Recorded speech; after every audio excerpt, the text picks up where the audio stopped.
ওয়াকফ নিয়ে ফের হুঙ্কার দিয়েছেন মুখ্যমন্ত্রী মমতা বন্দ্যোপাধ্যায়। ওয়াকফ সম্পত্তি কেউ দখল করতে পারবে না কৃষ্ণনগরের সভায় একেবারে হুঁশিয়ারি দিয়ে জানিয়ে দিয়েছেন মুখ্যমন্ত্রী মমতা বন্দ্যোপাধ্যায়।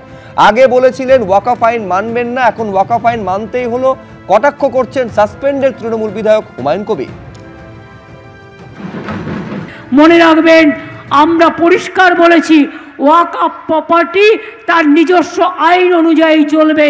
এখন মতোয়ালিরা করবে, এ সম্পত্তি কেউ দখল করতে পারবে না। যেমন আদিবাসীদের সম্পত্তি কেউ দখল করতে পারবে না, এটা গভর্নমেন্টের আইনে আছে। উনি অনেক সময় অনেক কথা বলেন। এর আগে বলেছিলেন আমি ওয়াকফ আইন মানব না, আমি একাই দেখে নেব, মুসলিমদের আশ্বস্ত করেছিলেন।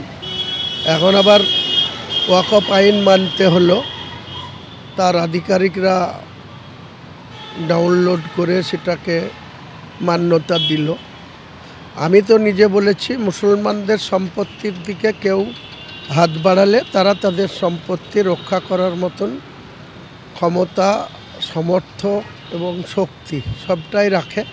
কারো বাপদাদার সম্পত্তি কেউ 50-100 বছর ধরে যেখানে কবরস্থান, মাজার, ঈদগাহ বা এমনি কেউ বসবাস করছে, তাদের সম্পত্তি কেড়ে নিতে চাইলে তারা কেউ বিনা যুদ্ধে 1 ইঞ্চি জমি ছাড়বে না।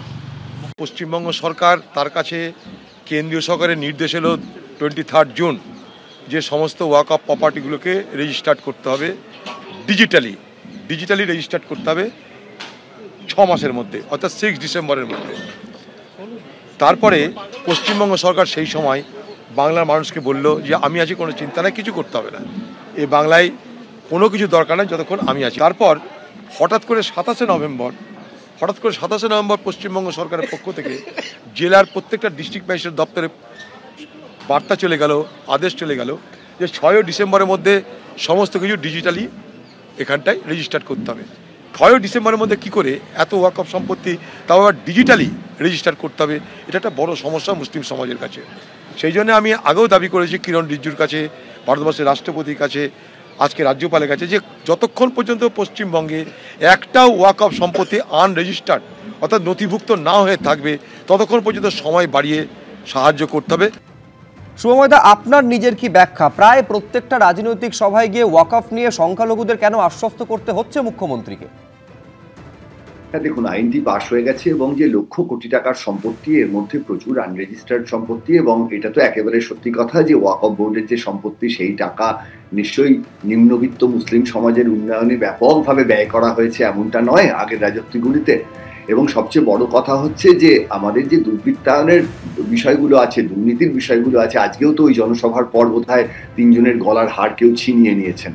ফলে সেই ধরনের প্রেক্ষিতে আনরেজিস্টার্ড জিনিসপত্র যদি প্রচুর দিন ধরে থেকে যায়, সেক্ষেত্রে দিনের শেষে নিম্নবিত্ত সংখ্যালঘু মানুষদের যে খুব উপকার হয়েছে এ কথা খুব সহজে বলা যায় না। এর বাইরে যদি বার করা যায়, কেন্দ্রীয় সরকার যে আইনটি করেছেন এবং তার তো সত্যিকারের রূপায়িত হতে অনেকটা সময় লাগবে, ফলে আগামী দিনে আমাদের অপেক্ষা করতে হবে। কিন্তু যে আইনে কতটা ভালো হলো বা উপকার হলো, হয়তো খুব ভালো নাও হতে পারে, কিন্তু আগের যে পরিস্থিতিটি ছিল সেই পরিস্থিতিও যে খুব ভালো ছিল, অসম্ভব দুর্দান্ত ছিল এমন কিছু নয়। ফলে আমাদের আগামী দিনের জন্য আপাতত রাজনৈতিকভাবে বিষয়টিকে বিশ্লেষণ করা এবং আগামী দিনে নজর রাখা ছাড়া আর কোনো গতি নেই। বেশ, একেবারে আগামী দিনের দিকে তো নজর থাকবে, বিশেষ করে 26-এর ভোটে নির্ঘণ্ট ঘোষণা হওয়ার পর পরিস্থিতি কোন দিকে যায় সেদিকে নজর থাকবে। দেখুন, ভেদাভেদের রাজনীতি করা হচ্ছে বলে অভিযোগ, পাল্টা অভিযোগ এ রাজ্যে এই নির্বাচনী আবহে, এসআইআর আবহে তো বারে বারে উঠেছে, কিন্তু আমরা বিশ্বাস করি যে এইটা আমাদের রাজ্যের প্রতীকী ছবি, যেখানে আমরা দেখি যে রামনবমীর মিছিল যাচ্ছে আর পুষ্পবৃষ্টি করছেন মুসলিম সম্প্রদায়ের মানুষ, তাদের মিষ্টিমুখ করিয়ে দিচ্ছেন। এই সামাজিক সৌহার্দ্যের ছবিটা বদলানোর চেষ্টা হলেও সেটা বদলাবে না, আগামী দিনেও একই থাকবে, এইটা আমাদের স্থির বিশ্বাস। এবিপি আনন্দ, এগিয়ে থাকে, এগিয়ে রাখে।